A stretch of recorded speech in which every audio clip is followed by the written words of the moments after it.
Good morning, my name's Paul from the Pest Detective. It's going to be my aim over the next short set of videos to give you a little bit of advice on pest related issues, and this morning we're just going to briefly cover a little bit of rats. Rats are a massive subject, so I'm going to try and break it down into little bits. So first of all, we're at a domestic property today in New Milton, where they've got a lovely big garden. They've got vegetable patches, and they've also got compost bins as well.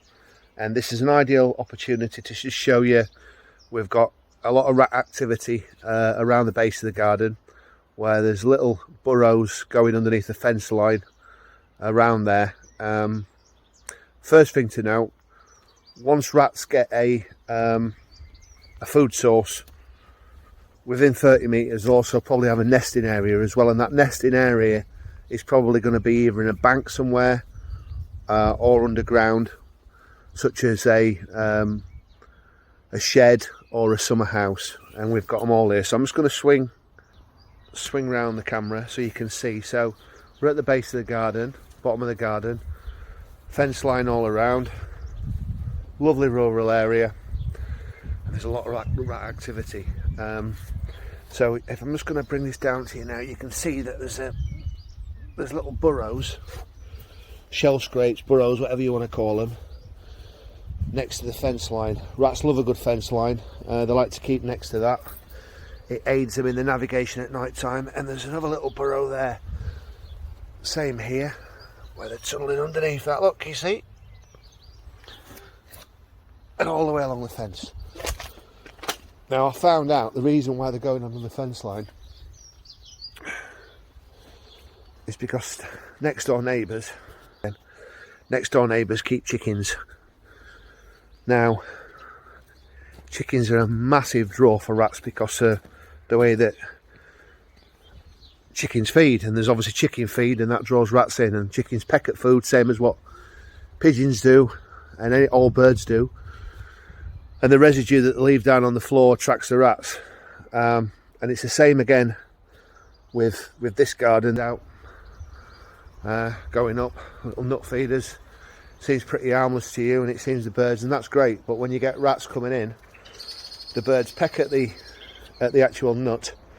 The nut residue drops down onto the deck, and the rats will come along. And again, same with these type of feeders. This one's empty at the moment. But if we move further, the big draw in this particular garden, if you could add anything to it, with the chickens, the bird feeders, etc., is the compost bins. So, compost bins down the end, swing it.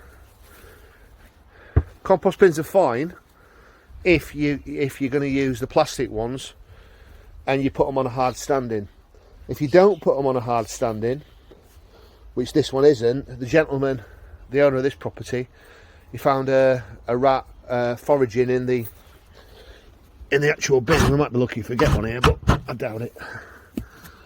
But there'll be little tunnels inside that, and that's ideal for rats. Not only is there a food, but there's also a nice little shelter in the winter time, and because it decomposes, it keeps them nice and warm. So again, this open compost bin, again, not ideal because it's going to draw rats in.